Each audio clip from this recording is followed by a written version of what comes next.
I mean, the temple is the central part of Ezekiel's vision. And so to leave out the essential part, I think is a little disingenuous of Well, him. let's good point. Yeah. I'm gonna push back on that because he actually did Okay. temple in the essential form, because he's actually making the argument in the vision that Jesus was the temple.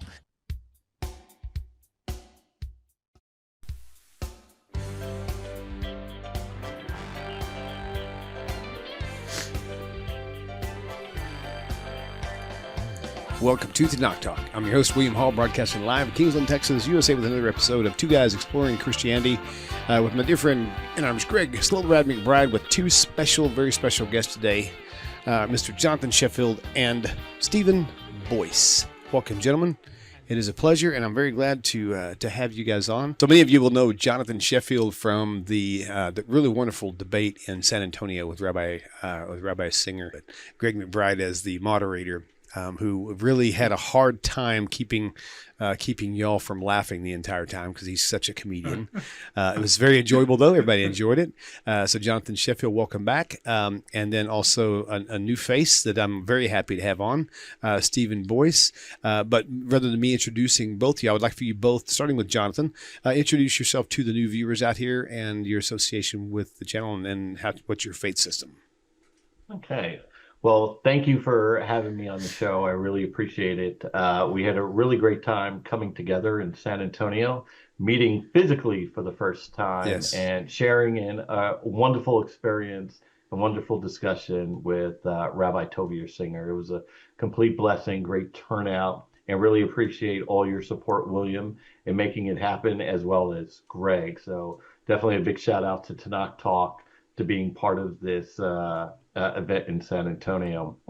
As far as myself, I am the byproduct of two great intellectual faith traditions. My mom, was Jewish, as was her family. So by nature, I'm Jewish as well, and grew up in that faith tradition. And on my father's side, he was an Anglican, and I was born and raised in the Anglican tradition. Never veered from it, not a convert to it.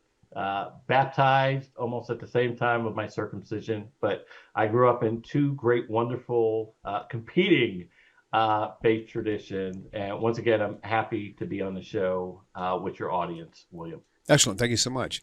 Mr. Stephen, please give us a moment of your time. Sure. My name's Stephen Boyce, and basically I grew up a Baptist, and I was a Baptist pastor in two churches, started pastoring very young at the age of 21. I finished a PhD at the age of 28 in textual criticism and canonicity, studying the early patristics of the 2nd century particularly, which led me to leaving the Baptist church because I didn't see any correspondence with it in the early church. So I moved into Anglo-Catholicism, where I currently am right now. I have a podcast called Facts. We talk about anything church fathers, apocrypha, canon, text, scripture. We have discussions with guests. I have co-hosts, and Jonathan's on there from time to time. And we do a lot of apologetic discussions and debates with just different faiths. And so I would consider myself a Christian who's been baptized into the faith, and I'm currently an Anglo-Catholic. Excellent. What is your family, your mom and dad, were they raised as Baptist also, or?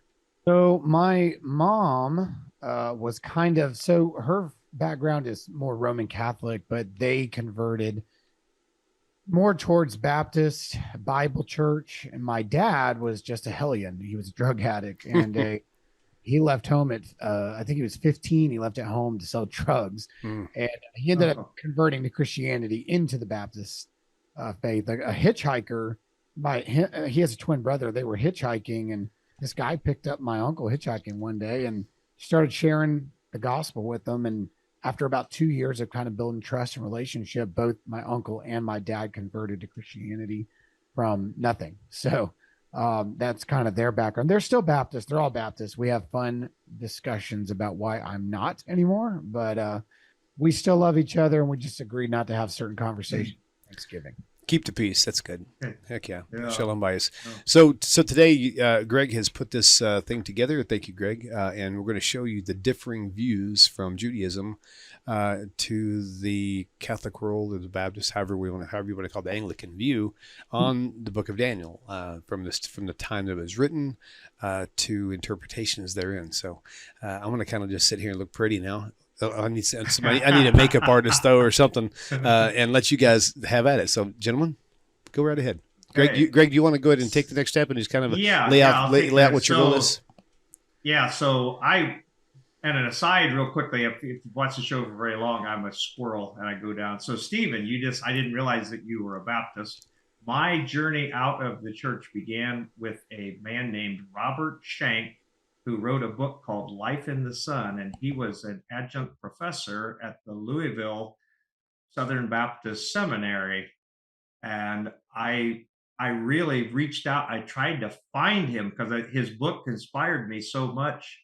Not to leave the church, but his book inspired me to understand the New Testament from a different perspective. And I tried to find him. And I contacted the Louisville Southern Baptist Seminary, and they had no record of him ever being there. So they just expunged him from their records. So, and a preacher named Chuck McEwen gave me that book because he kind of thought that I was interested in being deeper theologically. But Mr. Sheffield is going to start with some, I think, very interesting perspectives, some historical proofs of the early authorship of the book of Daniel. So, Jonathan, take it away. Oh, thank you, Greg. So first, as we're opening up on the book of Daniel, I do want to kind of go to a point that we hopefully all agree on, is that Daniel, the prophet, is the author of the book of Daniel. And while there are competing views, I do want to share some of the compelling evidence that leads us to that conclusion. I think one of the most important things, a fellow contemporary of Daniel, being the prophet Ezekiel, speaks specifically of this great righteous figure named Daniel throughout his book, especially as we reference Ezekiel 14 in verses 14 and 20, and also in chapter 28, verse 3. It specifically speaks of this great righteous person named Daniel. It puts him in the exile period. So it at least establishes reference to a great person by the name of Daniel. In addition, if we look in the book of Daniel, especially starting in chapter 7, where he changes from third person to first person narrative, he starts to speak and reference himself as beholding the vision. So we see that very clearly in Daniel chapter 7, verse 1, and then also again in Daniel chapter 9, verse 2, and also in chapter 10, we see that first testimony of who he is. So that takes care of some of the internal testament. Even if we look at some of the documents of the first century, especially if we look at Matthew's Gospel and Mark, they do reference Daniel as being this author. And I think most importantly, within the Jewish history, when we look at the Talmud, especially in Megillah 3a, we see a very definite reference to Daniel as being the author of the content. Josephus in his Antiquities, especially in book 10, chapters 10 to 11, also identify Daniel as the specific author.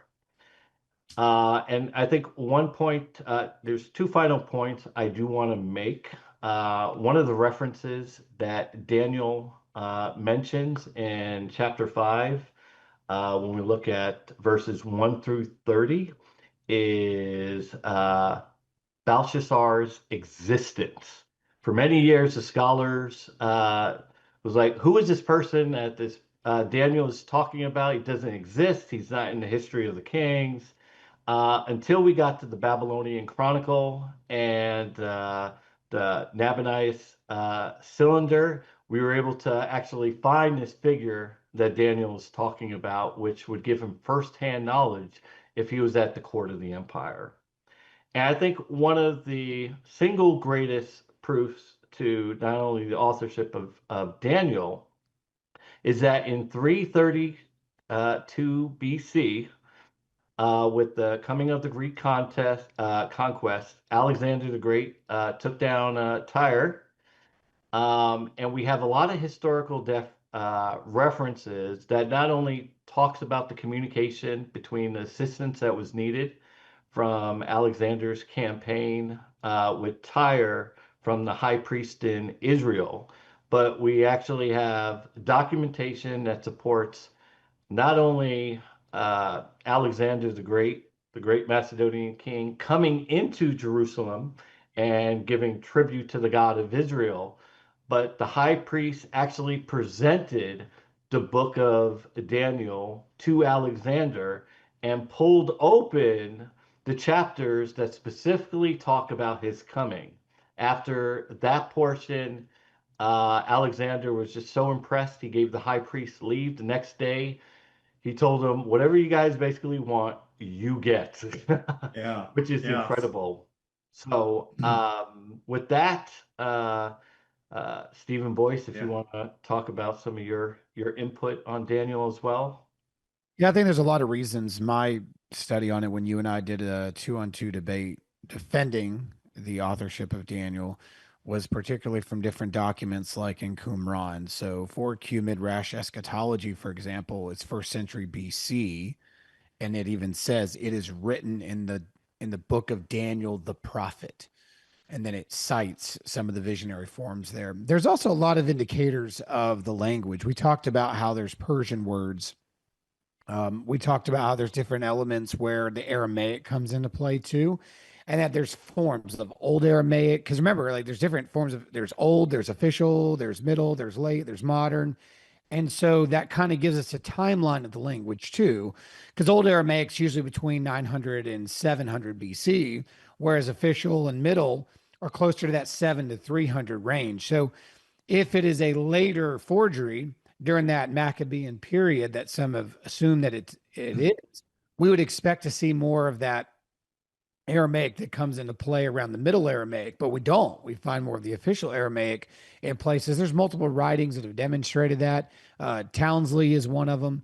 And so we even looked internally, like there's these attestations saying, hey, this is Daniel the prophet.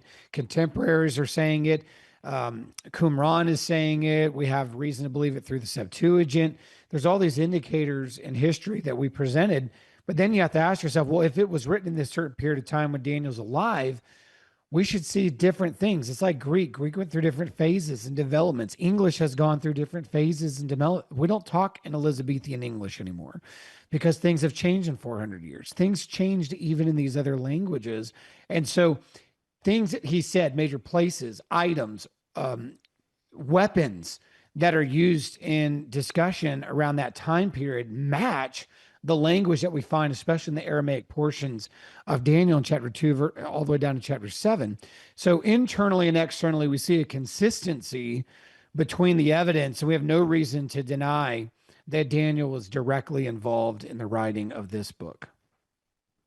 I will present a slightly different tradition of the Jewish faith, of the Jewish people.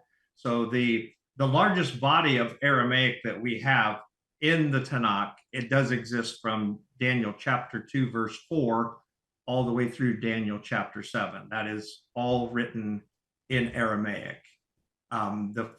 The first 6 chapters, it is understood by all the sages of Israel.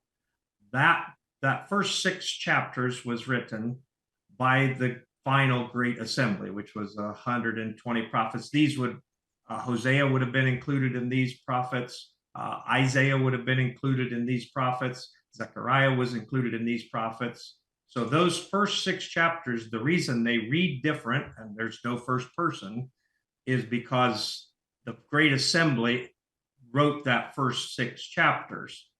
Then like I said, Aramaic begins in chapter 2, verse 4, and goes through the end of the 7th chapter. Daniel begins writing chapter 7, verse 1, and Daniel also writes in Aramaic. Now, why would that happen? Why would Daniel, who is a Hebrew prophet, and again, Aramaic and Hebrew are very close sister languages, and the idea was that Daniel was stitching together with the Great Assembly's first 6 chapters and with his second 6 chapters, he was stitching those together, and he was trying to bring the vision, because in chapter 6 of Daniel, what happens to Daniel? Of course, he's in the lion's den with ravenous beasts. What does Daniel see in chapter 7? Ravenous beasts. And so he stitches that 7th chapter, stitches it together, and then Daniel begins writing in biblical Hebrew in chapter 8. I'll push back just a little bit, and I am in the presence of people who are much more learned than myself. I readily admit that. But the Septuagint is a collection from antiquity, Ptolemy II, around 260 before the Common Era in Alexandria, Egypt. And that was done by Hebrew rabbis, but only of the first 5 books of Moses. And so it's kind of like tissue paper. I mean, who calls a tissue? We call it a Kleenex. And the same thing happened to the Septuagint. The Septuagint, which was destroyed in the Great Fire, one of the many great fires at Alexandria, it was destroyed. It's extant now. It's not extant anymore. And so the modern Septuagints are, Jerome readily admits this, by the way, in his introduction to Chronicles, I believe it is. He readily admits that he has 3 different texts to write his own Greek translation of the Hebrew Bible from. The Hesychius, Origen, and Lucian are the documents that he uses to write that. And so it's just we throw the word Septuagint around like rabbis did the whole thing, and that's not true. The work that you have today that is called Septuagint is a work of the church. Not that it's right or wrong, good or evil, bad or not. It's not done by rabbis. Most people think that it's done by rabbis. So anyway, that aside, by the way, either one of you can shut me up anytime you want because I talk way too much. Well, you're always so right, though. I can't. No, very, very seldom, probably. But I think any discussion of chapter 7 has to start with the beginning of chapter 7. Everybody skips forward to 13, and we get to the Son of a Man. But so, and I won't read it verbatim, but I'd like you to comment on what you think is in place, because Daniel has night visions. Remember, only Moses spoke to Hashem face to face. Every other prophet of Israel either dreamed dreams or saw visions. Daniel's a great prophet. He's a great man.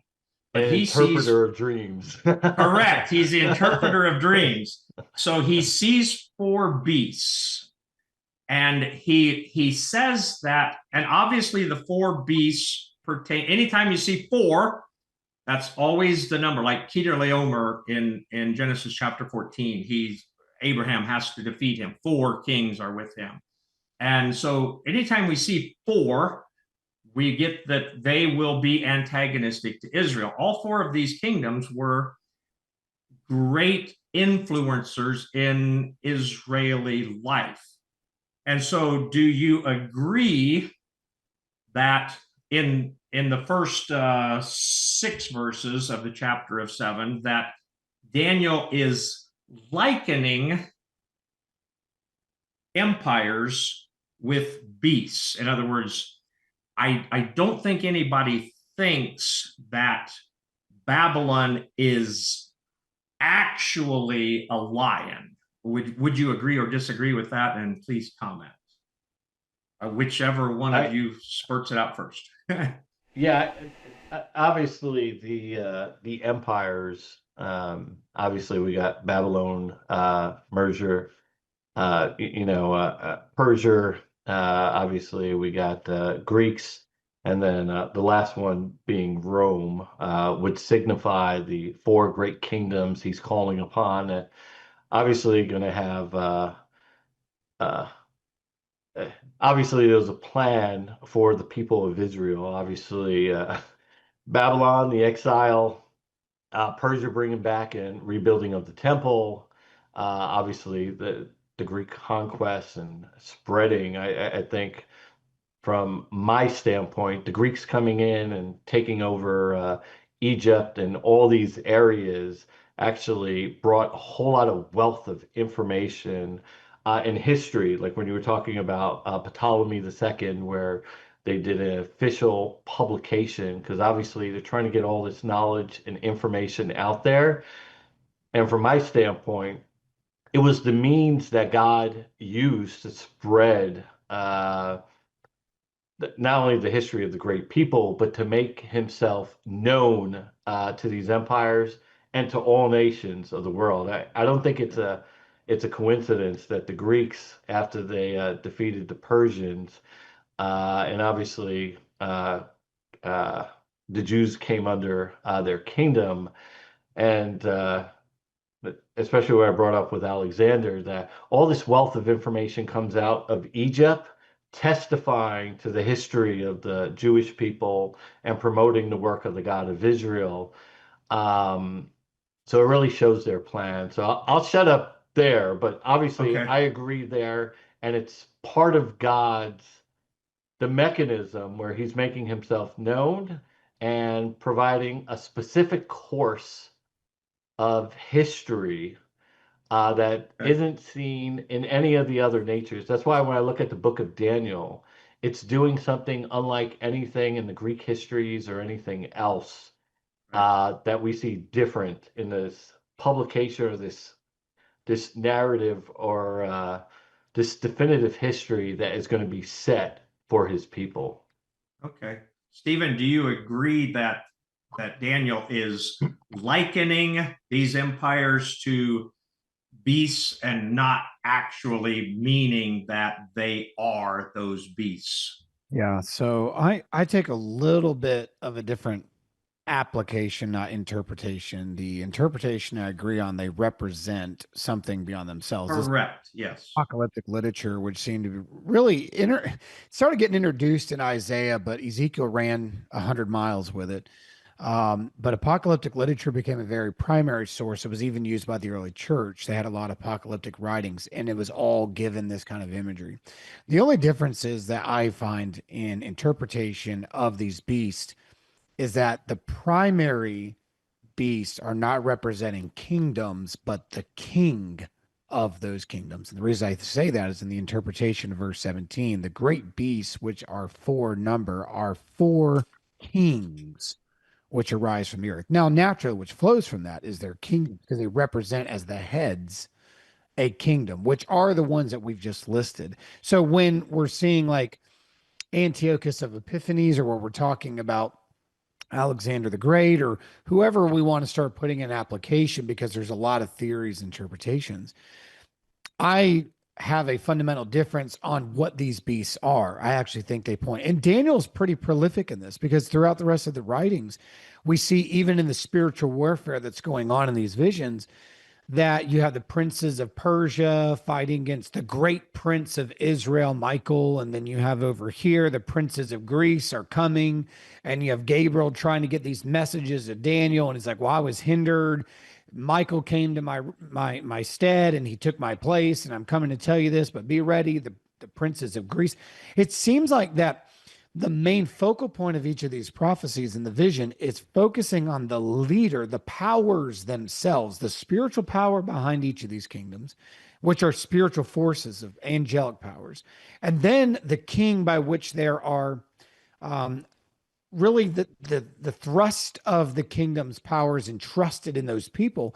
This is exactly what we see even in the typological and apocalyptic imagery in Ezekiel. He's like prophesying to the king of Tyre, and then it sounds like he's talking about Satan the next minute, and before his fall and after his fall. Same thing happens with Isaiah, when he talks about this fallen being. It seems like every time they're addressing the king of Babylon or the kings of Tyre, that they go to the power behind the throne, some spiritual power behind it first. Then they address the king and the consequences that come from that to its kingdom. And I think the primary interpretation here, first and foremost, is these beasts represent kings, not necessarily kingdoms. Okay. I can absolutely live with that.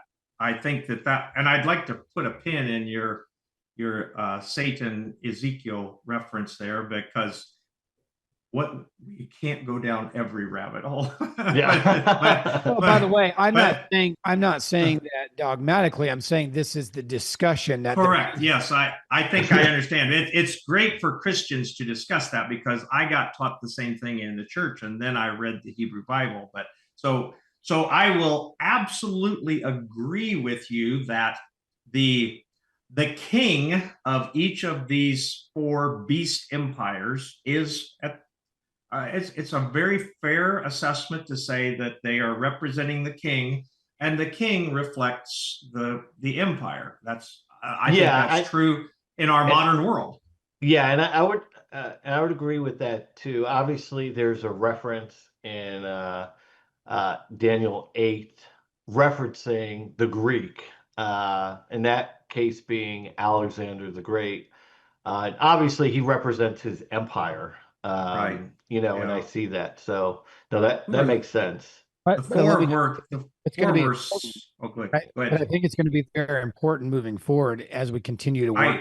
I do too. I think that'll be very important as we move through the chapter. I really do. That Alexander's four guys were Seleucus, Cassander, Ptolemy, and who was the fourth one? Yeah, so he divided Ag something. I can't remember now. Yeah, because after you guys have got. I'm not smart enough to have a computer in front of me. I tried a computer one time and it didn't go well. So anyway, okay.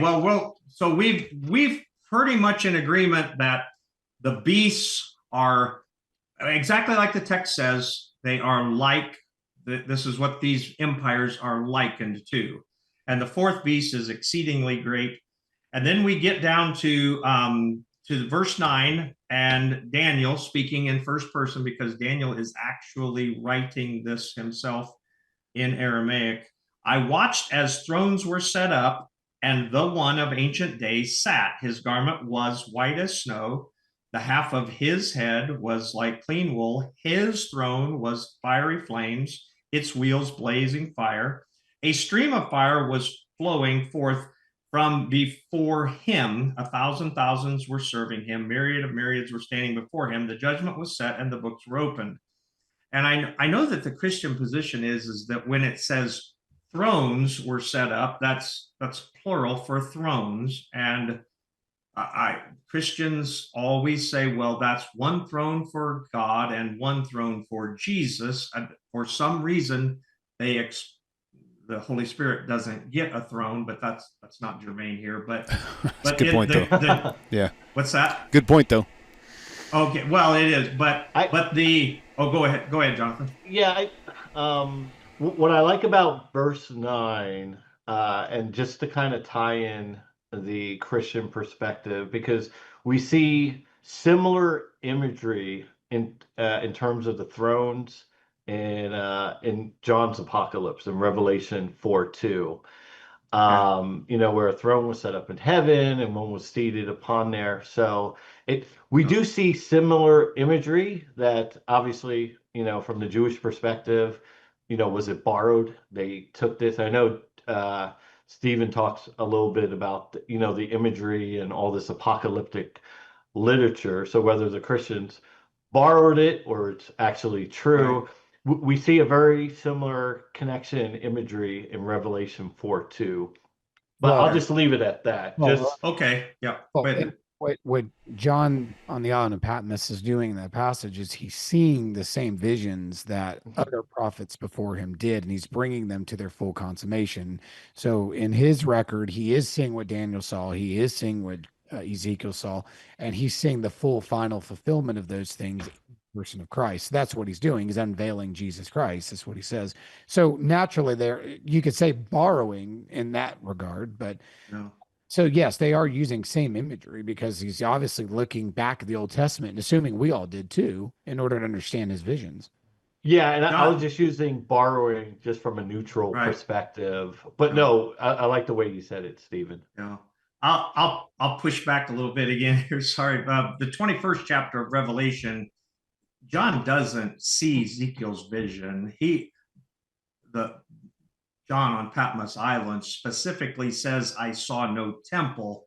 Ezekiel spends a lot of his book talking about the third temple. He spends the last 9 chapters giving us the blueprints, giving us the daily things that will happen in the temple. The sons of Zadok are bringing the guilt offerings, the sin offerings. The Messiah is bringing the offerings for guilt for himself and for the children of Israel. And I can't. I want to be very respectful. I really do. Oh no, no. I've got to push back a little bit there. He saw part of the vision, but kind of when John says, "I didn't see a temple," I mean the temple is the central part of Ezekiel's vision, and so to leave out the essential part, I think is a little disingenuous. Well, let's good point. Yeah. I'm gonna push back on that because he actually did temple in the essential form because he's actually making the argument in the vision that Jesus was the temple. Oh, absolutely. I understand that. Yes. The Johannine theology, even back in the gospel, Jesus talks about tear down this temple and I'll build it back in 3 days. And they're like, I mean, there's no way that's going to happen. And then he explicitly says he was speaking of his body. And so what John is seeing in the Ezekiel vision is a temple, but not in a structure form, but through a person, because the temple is the dwelling place of God and man. And he is teaching the church through this vision that the true temple was never about the building, but the person who would bring back the fallen creatures of God to the creator God, which is what the temple always did. Yet this one without a veil, access was open. So he actually did see exactly what Ezekiel saw, but he refused to give the fullness. He refused to see just another building, but what the building was supposed to mean all along. In fact, I mean, we see this even in the Jubilees. When you go back to Genesis, it even talks about the Garden of Eden as a tabernacle because it was the meeting place between God and man. So the tabernacle and the temple were never the point. They were pointing to a greater point. And that greater point was God dwelling with man again, even after the fall. And so John is seeing the consummation of all that brought together through the person of Christ. So I have a question or a thought idea. So if that being true, then can you give me examples of how Jesus fulfilled and what parts of the temple he actually fulfilled? Because with the temple, it wasn't just an idea. There were a lot of constructs that were designed around that operation system. And as far as I've seen, Jesus really only kind of encapsulated sort of an idealistic blanket over it without any details. And in Judaism, that's a big problem because the details, they say the devil's in the details. The details are the most important parts, and rather just having a covering, if you will. Can you kind of break that down for me? That's a great question. I appreciate it. Sure. So when you look at it, the writer of Hebrews spends a lot of time on the imagery of more so the tabernacle than the temple, and how Christ is the great high priest after the order of Melchizedek. Just to be clear, I was referring to Revelation, if you don't mind. Oh, I'm sorry. Okay. That's okay. So I thought you were asking generally, but the imagery is still there. So if you go back to chapter 12 or chapter 11 into chapter 12, you have a vision of a temple. The difference is this one and only time John sees the Ark of the Covenant in the very last verse, I believe. And I'm shooting off the hip. The last verse of chapter 11 speaks of the temple, but it also speaks of the Ark of the Covenant being the temple. And then he sees a vision of this woman. And so, what the early church fathers had always understood of this vision of John is that what he was seeing was the full redemptive story through this woman bringing forth the Messiah, this dragon's trying to devour. But before all that, he describes the full function in chapter 11 of the temple. And the temple has the Ark of the Covenant, which would have caught any Jew off guard because at this point, there is no Ark of the Covenant that's known anymore. The last we have of it is possibly that, in some of the apocryphal works is that Jeremiah hid it in a cave. But all of a sudden, he sees a temple with an with the Ark of the Covenant. And it's the only time in the entire readings of Revelation that we actually see the Ark of the Covenant. So whatever he's seeing is obviously in a heavenly vision, because it says the temple of God, which is in heaven, was open, and the Ark of the Covenant appeared to his temple, flashes of lightning, sounds of pearls. But if you go back to that, this is during the seventh trumpet judgment where Christ's reign is foreseen, where he is coming back, and he's actually going to be dwelling with his people with great power, taking over the thrones and all these things that we're about to talk to in Daniel. This is where he sees the final end of this, where all the enemies are brought under subjection and that peace is set up in the earth. And there is this temple with the Ark of the Covenant, which represented obviously all the things that we know here.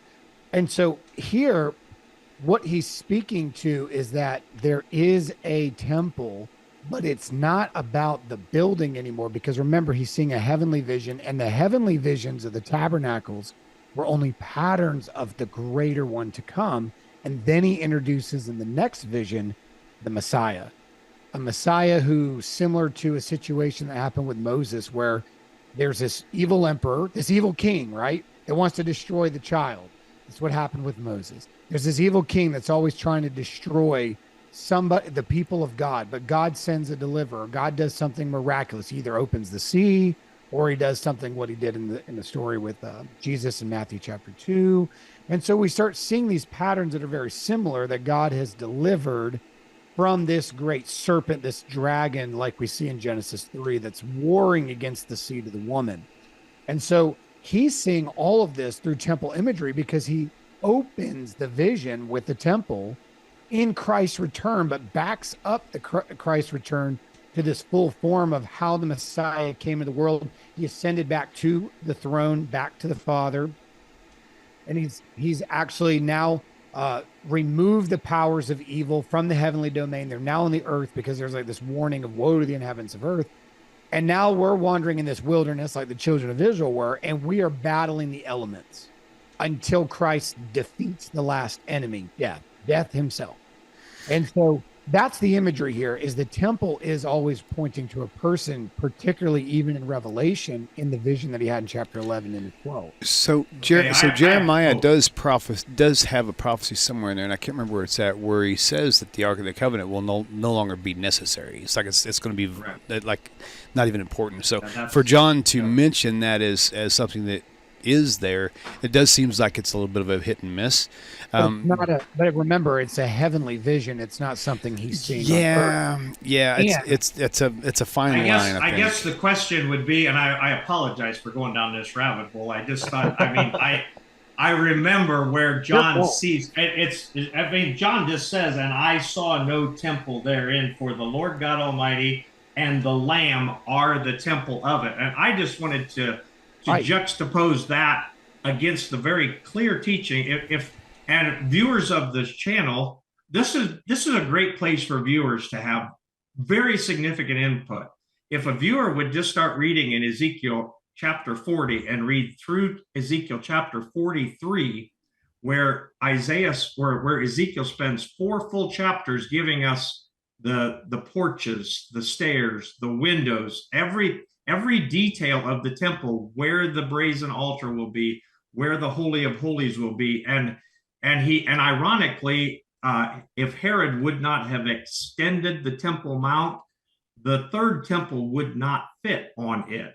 But again, so the viewers can read those chapters and comment and see if they agree that there is no temple except for the Lamb in Revelation, or Right. if there is a physical temple that exists meaning in that the they world will to come. they will either have to accept the prophets and the prophecies and visions of the TaNaCh, or forego them completely and accept what's completely different in the New Testament. And another, and that's our goal. That's our goal.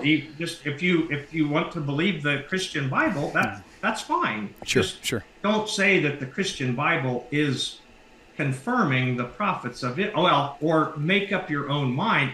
Is the Christian Bible confirming what the prophet Ezekiel clearly, I think anyway, clearly enunciated for us through 4 chapters of a 48 chapter book he spent on just defining.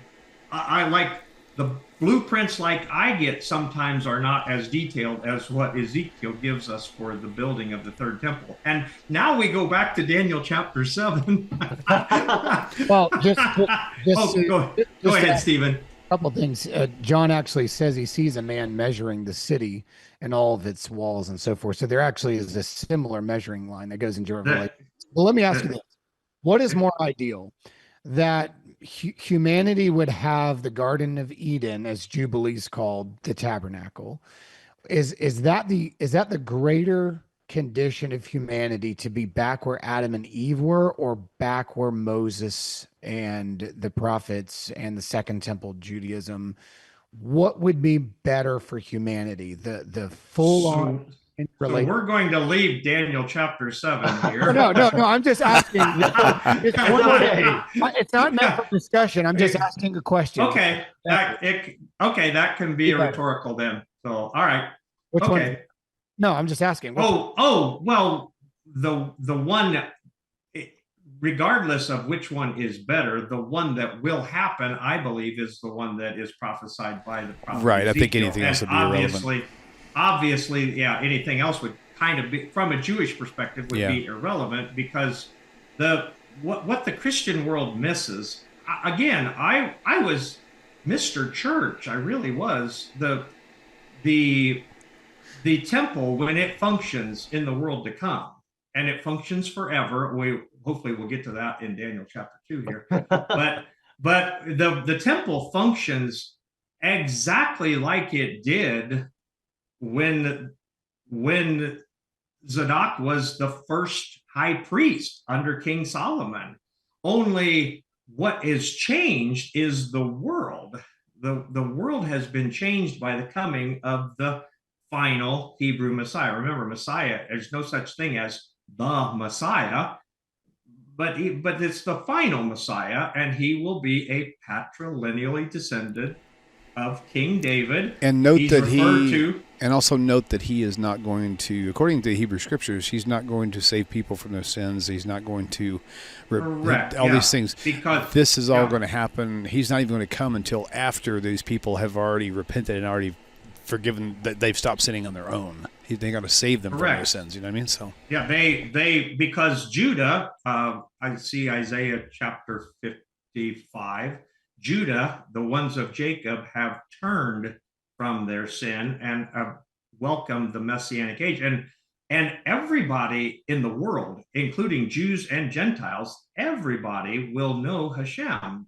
That's clearly told to us in the 31st chapter of Jeremiah, where we are explicitly told that no one will have to ask their neighbor, do you know God?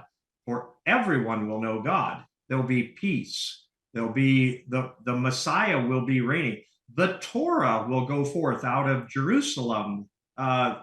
See Isaiah chapter 2, see Micah chapter 4, virtually the same passages. What I've never seen anywhere in the Hebrew Bible, and in the Christian world, why would the Torah be going forth out of Jerusalem in the world to come? Because nobody can keep the Torah. The Torah is pretty much irrelevant for Christian life. But here we have great prophets of Israel telling us explicitly that it will be the Torah that goes forth out of Jerusalem when King Messiah, David the Prince, is bringing sin offerings to the temple for his own sins and for the sins of his people. Again, just sins that they committed by foolishness and neglect. I mean, by mistake. Yeah, not foolishness. Nothing. Not foolishness. And another real misconception in the Christian world is that you expiated sin by bringing an animal, and that's not true. It is true to a certain point, but if I stole William's horse and kept it, I can't bring an animal to expiate that sin because it's not a sin that I did by foolishness or mistake. And again, I want to stress out not foolishness. There's more ignorance, not foolishness. Correct. Correct. Yeah. Because William doesn't even have a horse. So. I got a donkey. His name is Greg McBride. He's got a donkey. But anyway, I do want to. Yes. Let's get to Daniel 7. Just asking a question on the basis of the fact that every Jewish prophet dreamed of a restored Eden because that was the ultimate glory. That was the ultimate experience. God and man together. So that was all I was getting at. Yeah. Okay. Well, definitely Hashem will dwell in that third temple on Jerusalem's Temple Mount, like he did previously in Israel's life. But we will go. Oh my gosh, we've got like 15 minutes, and we're not even to 13 yet. So, well, let's. So just so you know, if y'all want to stick around longer, we can make it a little longer. It's totally your call. I've got time. Y'all let me know. All right, so that brings us back to Daniel 7, and the discussion about the Son of Man, which is probably one of the biggest point of contentions that we have coming in the text. So Jonathan, why don't you? I guess Jonathan can start out on this because I've been doing talking on the side. Yeah, so obviously there's a lot of implications of this passage, and I want to first and foremost say there's different schools of thought on this perspective. Even within the rabbinical tradition, even prior to the coming of Christianity, there was a lot of thoughts on this passage, and I do understand why there are differences within the Jewish community. Obviously, from a Christian perspective, when we look at this passage, how it can tailor into our theological assumptions. So I want to say that from growing up in both the Jewish perspective and a Christian, trying to balance it. Now, one of the things I want to kind of read is a perspective from a Jewish scholar on it, who gives some insight that I think can help shape this conversation. Obviously, the scholars out of, I think, University of Berkeley, Daniel Burjani, from his book, The Jewish Gospels. And I think he gives a good take. So going into the passage, and this will be pretty quick, Greg, so allows us time to talk. But so I won't take the whole 13 and a half minutes. I'll leave you and Stephen with 10 seconds to go at it. But that's more than I usually get.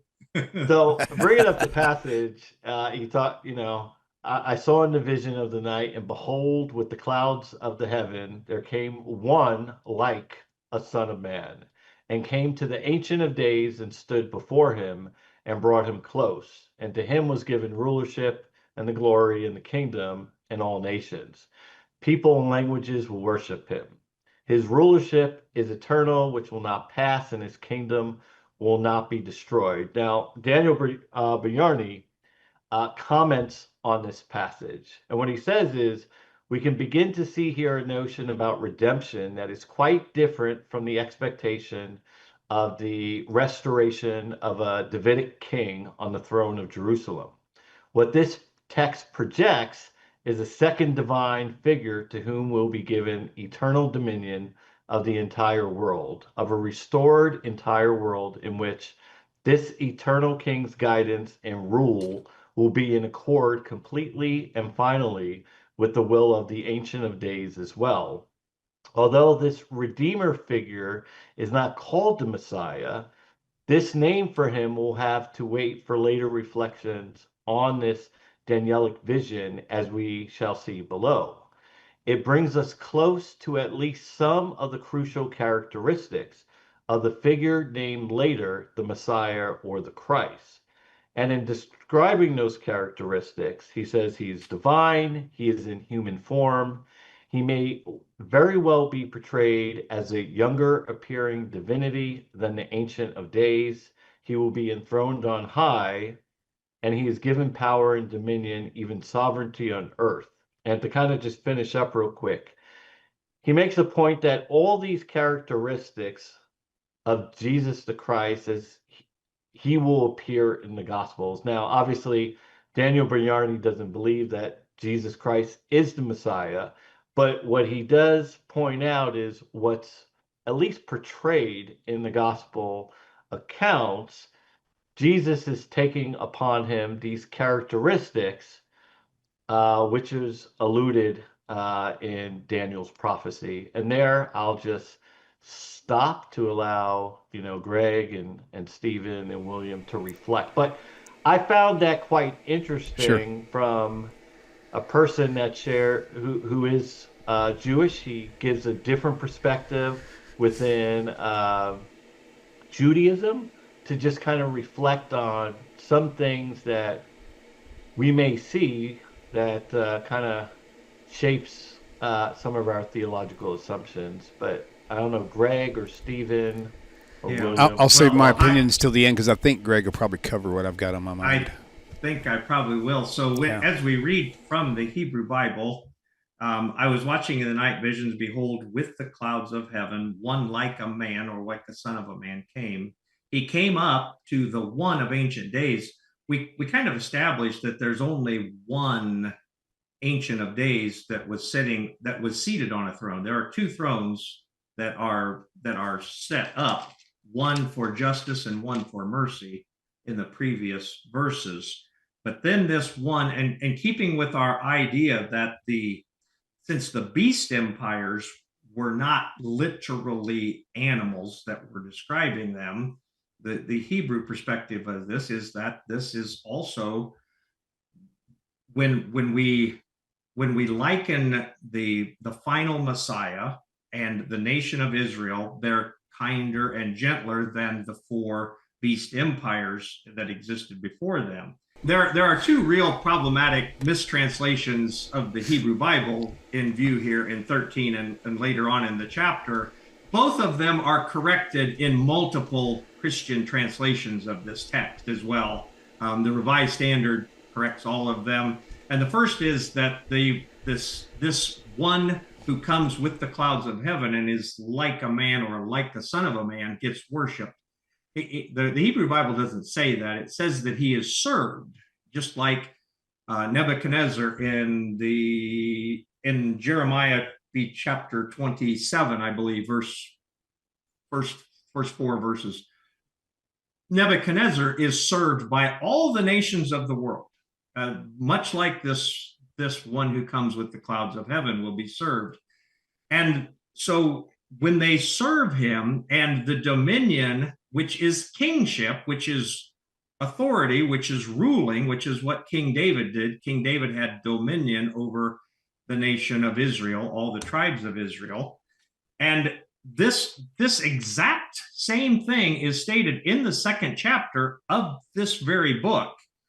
And it says, and the 4 kingdoms are still the 4 kingdoms, because when Daniel sees the statue, it's still the 4 kingdoms as the vision that he sees in 7. In 44 of chapter 2, then in the days of these kingdoms, the God of heaven will establish a kingdom that will never be destroyed, nor will its sovereignty be left to another people.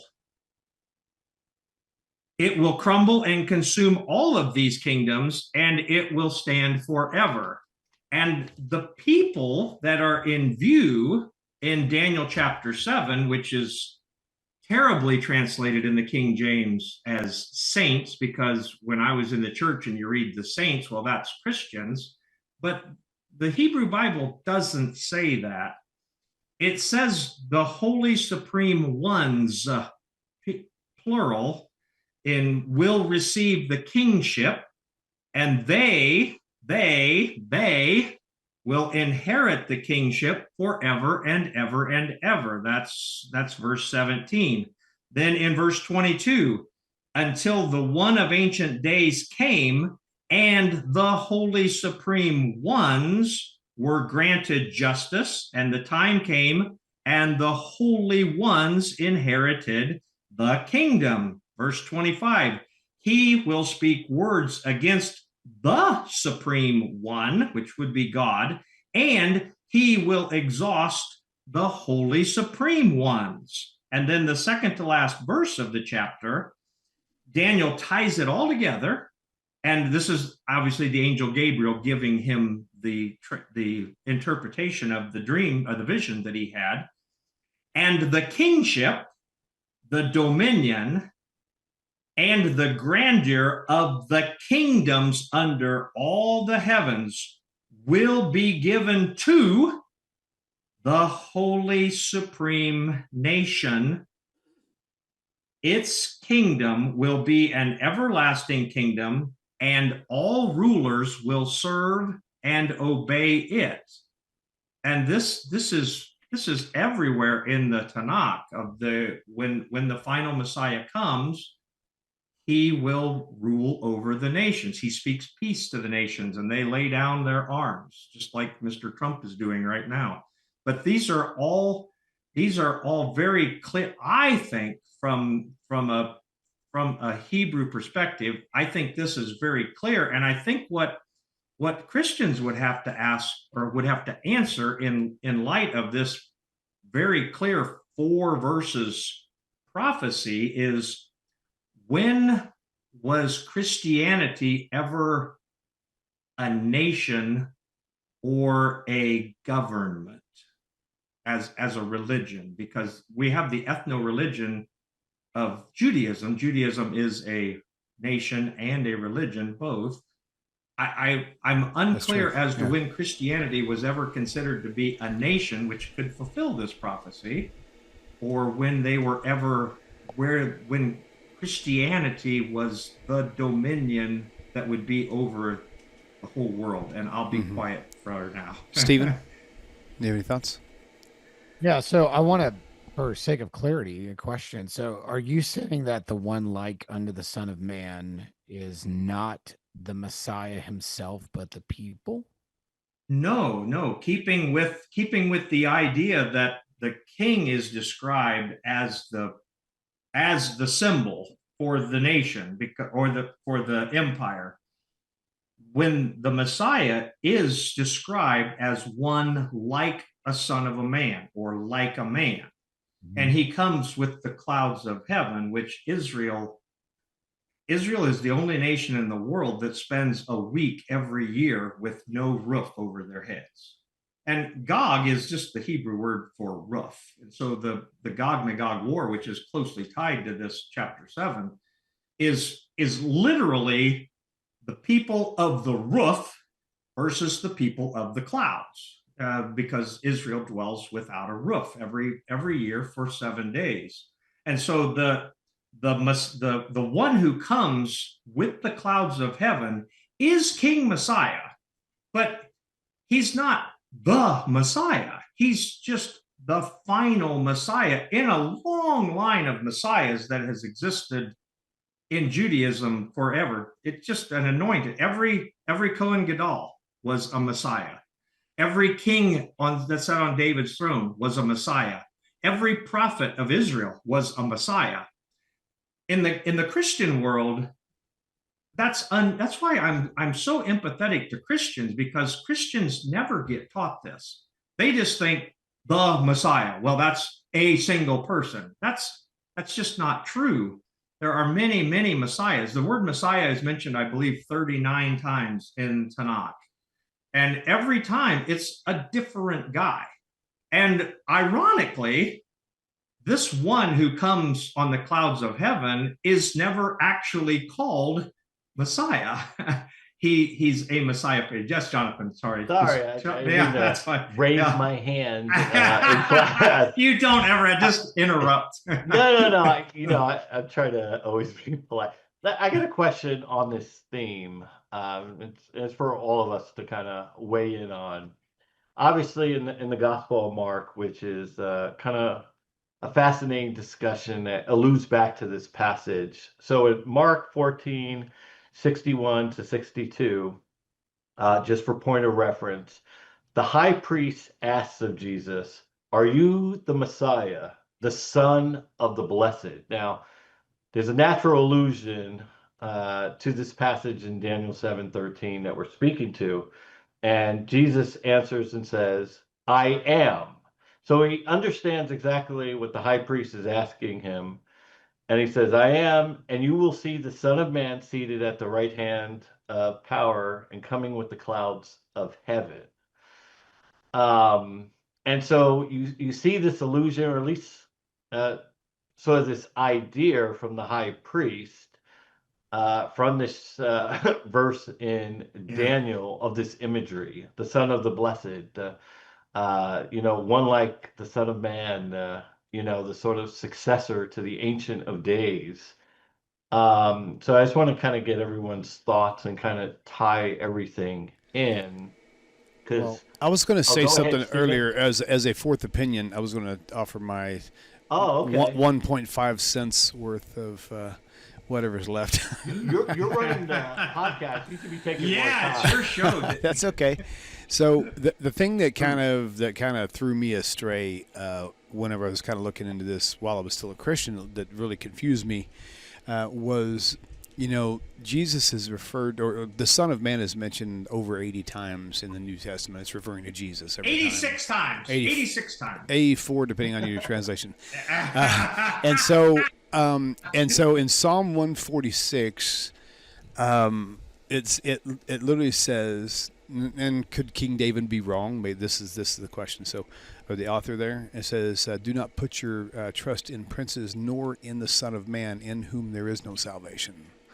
So, if I find it interesting that there would be such a careless mistake, and it kind of shows to me also, or it seems like anyway, that the New Testament authors were not as knowledgeable about TaNaCh as everyone would hope, because if I was, one of the gospel writers or whatever, and I knew that was there is no way I would ever refer to Jesus as the Son of Man, because it says, "Don't put your trust in princes, nor in the Son of Man, in whom there's no salvation," or no hope. Ezekiel is referred to as Son of Man probably 30 or 40, 20 at least times in the first three chapters. Right. In the Hebrew Bible, Ezekiel himself is referred to as Son of Man by far the most times. And obviously nobody thinks that Ezekiel is God. I would assume that nobody thinks. That's a good point. Go ahead. Just to be clear, the Son of Man was Jesus's favorite title for himself, and not so much. Absolutely. Which blows my mind even more. That even further troubles the story altogether. Well, you know what I mean? He's referring to himself as what Ezekiel the prophet was referred to. Sure. Because there's a dynamic to that, and I think that when you look at Jesus' ministry, he is both the reference of Son of God and Son of Man, not just one. Yeah, in the beginning of Mark, Mark uses that language of Son of God and Son of Man. So do we then just forget what Psalm says altogether to keep faith in the Son of Man use in the New Testament then? Because it's really black and white and very clear. It says, "Don't put your trust in the Son of Man." And the New Testament is like, "Put your trust in the Son of Man." Who do you believe? I don't think the psalmist is referring specifically to the messianic figure that Daniel has now created in this vision, or it was given to him and created for his vision. So I think that when we're looking at Psalm 146, that is pre-Daniel, looking at humanity as a general term. Like, do you think that God would make that big of a mistake though, to cause such a huge deluge of problems because of terminologies, that knowing that our Bible that we have is a contract. It's a written contract between us and the creator of the universe, you know. And in contracts, you get, I mean, if you take any look at any kind of lawyer's document, they go above and beyond to make sure there's no way you could possibly be confused with. Let me back up, because they confuse the hell out of you, but that's not the point. But they really try to make it very legally binding so that that's the case. And so, to me, this just looks like a careless slip up. Well, we could say that about Genesis then, because when Adam was made in the image of God, it then says that he was in the image of God, and the Imago Dei. And then if you look over in Genesis further, when Seth is born, it says that he is in the image of Adam. And so does that mean that Seth isn't in the image of God? He's only in the image of Adam? Well, but there's a different dynamic there, because one of them is a warning and the other one is a comparison. So the one that we have in Psalm is actually a warning saying do not. That's a warning, right? So the Genesis thing isn't a warning. Yeah, but I think you're proving my point. Okay. The same term can have different applications. And you're saying exactly what I'm saying. The intent and purpose behind why you're using it. It can be used as a warning. It can be as a compliment. It can be used as just a description of that he looked like Adam. I mean, it could mean that he just looked like his dad. So my point is I'm saying exactly what you're saying. I don't know if we're understanding each other, and I hope we are. That even a term like Son of Man can be used in a negative way for fallen man that's not trustworthy, and also used as an image, a visionary image, a representative of humanity, or whatever term you want to put it in. The context kind of bears that out. And that's my point. And that's exactly what I was trying to say about Genesis. The context helps bear that out. I think what's happening in Psalm 146, the context is telling us that humanity's fallen and broken. You can't trust humans. Whereas in Daniel 7, I don't think that's when he says he sees an image like unto the Son of Man, I don't see it as the same way that David is describing it in Psalm 146.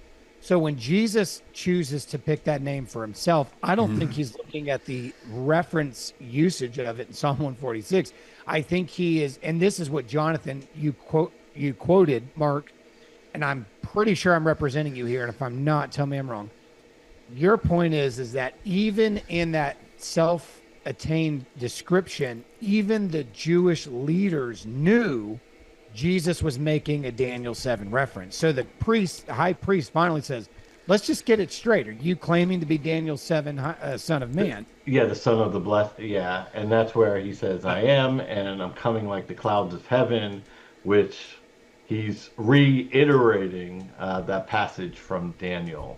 So they weren't thinking Psalm 146, Son of Man, when Jesus kept walking around saying Son of Man. They knew what they thought they knew what he meant. They just wanted to catch him saying it. And he finally said, yep, I'm the one. And then he not only said yes, he gave the same description that Daniel gave. So why would it have been controversial if Jesus would have just been talking about him being the same name as what Ezekiel is called throughout the first 3 chapters of the book? Because he's claiming to be the one that comes from the heaven, cloud of heaven, which is, you just admitted, the messianic figure. So he's claiming to be a messianic figure. Yeah, and that's what the high priest in Mark was referencing, and that's why when Jesus, because he's almost confirming, are you saying you're the figure that Daniel is referencing?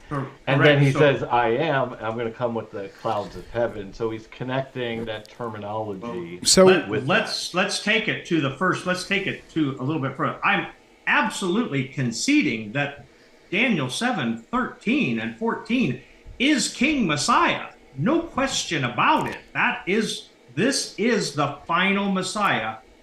And my question is still on the table because tied to, just like the beast empires, the representation of the beast empires, just like it was tied to the head of the empire, this representation of the 5th empire, which will never go away. It is forever. It will never cease to exist. And it crushes the other 4 empires.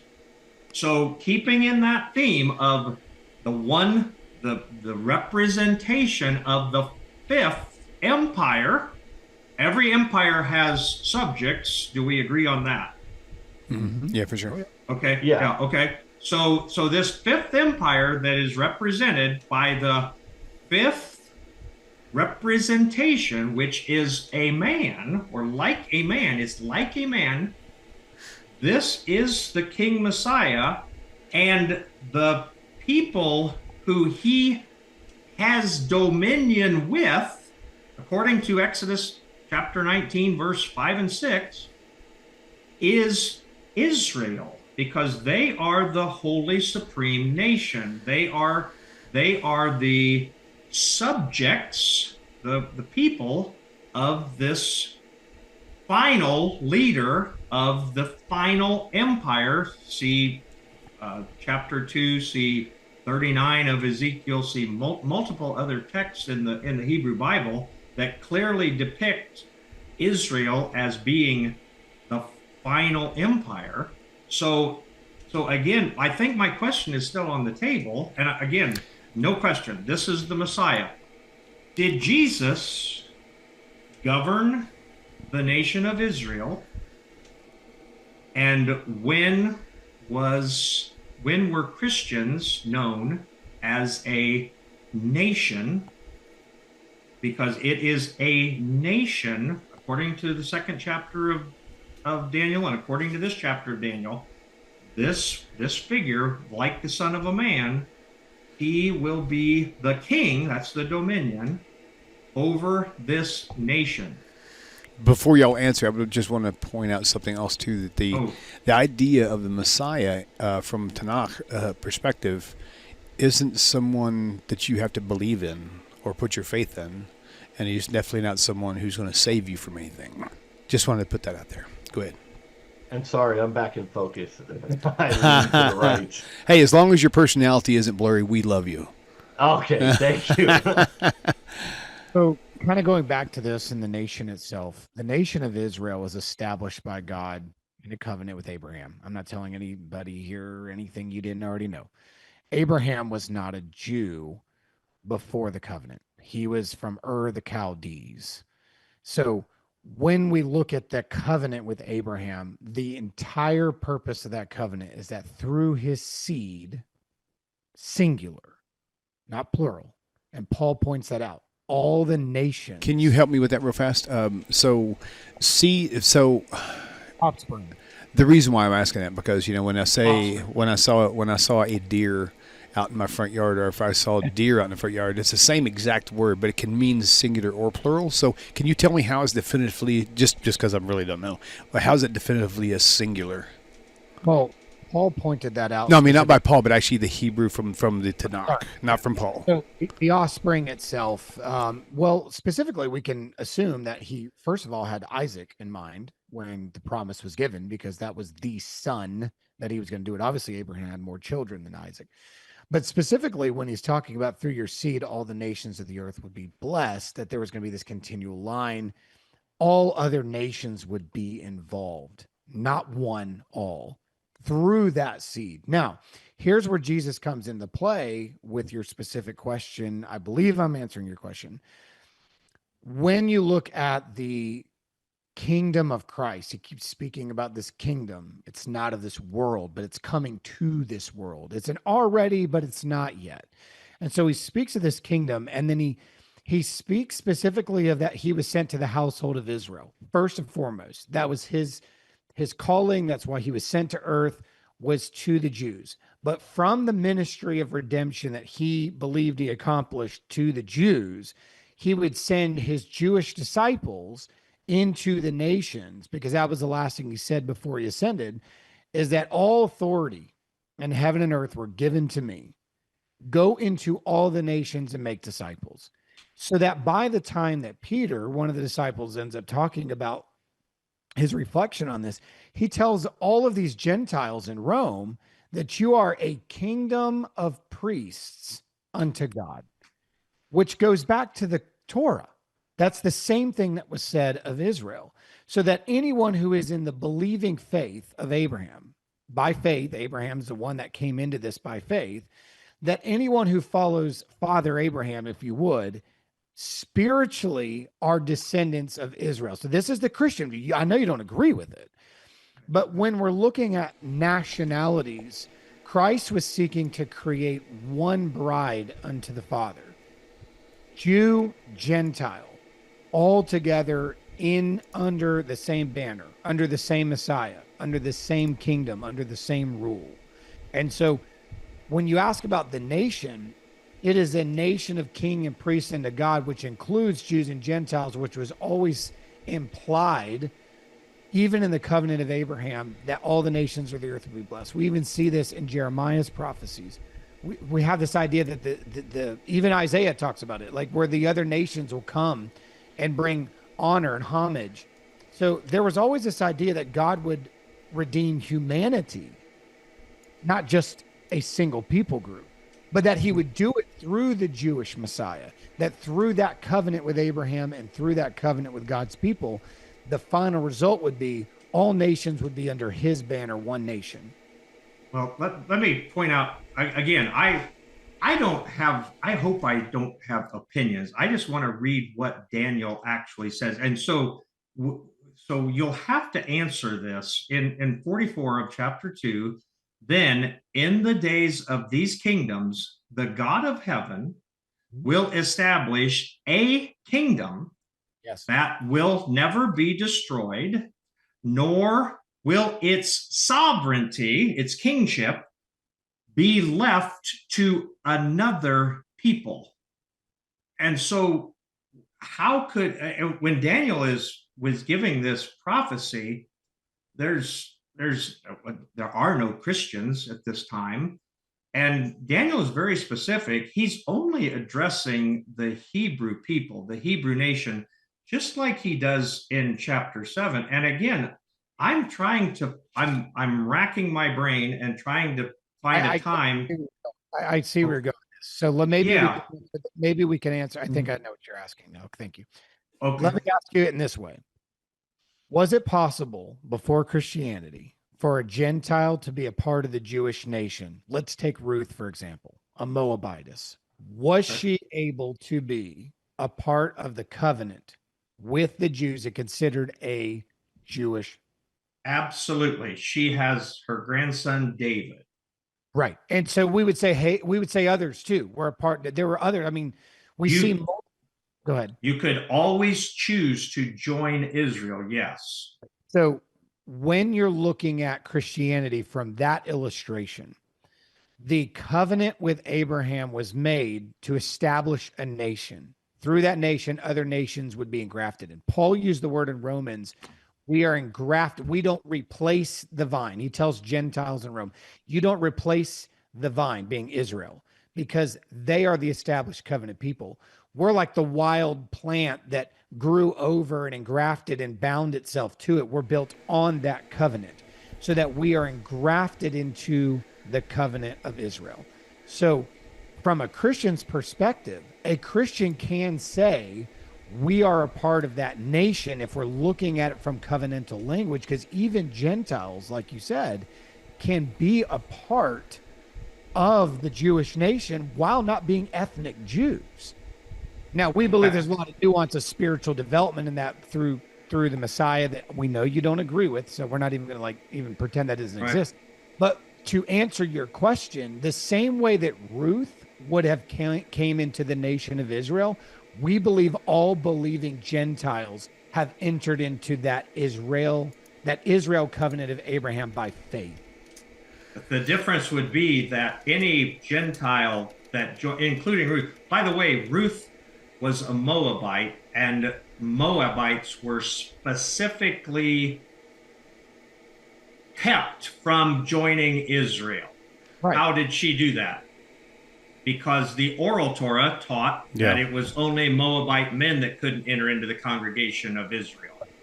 But that's neither here nor there. But if I today join Israel, then I take on myself the obligations of kosher, of Sabbath, the mitzvot from the Jewish people, all the mitzvot. I have to keep all the mitzvot. So I don't think that we're talking about Christians have joined Israel, because there's very specific things that you have to do. Christians can join Israel, no question about it. But you can't join Israel and not keep the mitzvot, right? The commandments, right? With the nation of Israel, gentlemen. I would really like to do. I have got to go. I apologize. Okay, hey, Greg, that's okay. It is 10 o'clock my time here. Greg, to complement what you just said, think about this briefly for just a common sense approach. Imagine a family adopts a child from, even it's let's say from India or from Mexico, it doesn't matter. And this family is very well established. They've got, the children are very obedient. They have certain laws to follow. Wouldn't it only make sense that if a child is brought in, adopted into a family, that they have to follow the same house rules as the rest of the kids? I'll leave you with that. I'll leave you with that. So, and if you guys are amenable to coming back again, that would be great. And because I loved it. I think this is great. I would really like to touch on this holy nation that the King Messiah is over, and how we get that, because we can conjecture all we want, but what I'm looking is, when was Christianity, when was it known as a nation with a king? That's what. And you could say Catholicism. You could say Catholics, because they get Rome as like Catholic nation. That's something we could bring in. Yeah, that'd be interesting. I have got to go. Okay. A matter of fact, Jonathan, can I spend the night at your house tonight? Okay, real quick. My wife is pissed. Real quick, let's let Stephen have a word just briefly as he's closing also. I really tried to put a caveat with that, because I gave a broad brush to answer your question, knowing our time was dying. Yeah. we need a part 2. That would take an entire episode and a half to break all those semantics down. Got it. Yeah. So I granted all that by giving you a big picture view that needs a lot of explaining, but I just don't have the time to work through. Well, gentlemen, I can tell you I had a blast. Thank you all for joining us here. Thank you, viewers, for tuning in. Be sure to hit that like button, subscribe to the YouTube channel, turn on all notifications so you don't miss anything. And also go to their YouTube channels as well, Jonathan Sheffield, the websites, and we'll put that information in the video description below. Meanwhile, you guys have a great week. Shalom Aleichem, and we'll catch you later. Peace, everybody. Jonathan, leave your front door unlocked. I'll be there. If you enjoy this channel and the content, and it has changed your life, or perhaps the life of a loved one or a close friend, would you please consider supporting this work? You can click this link and it'll take you directly to my website with a donate button. Or there's a Patreon link and a mailing address for snail mail if you would prefer. If you do donate, please do me a favor and leave me a phone number where I can contact you and thank you properly. I hope you all have a wonderful 2025. Shalom.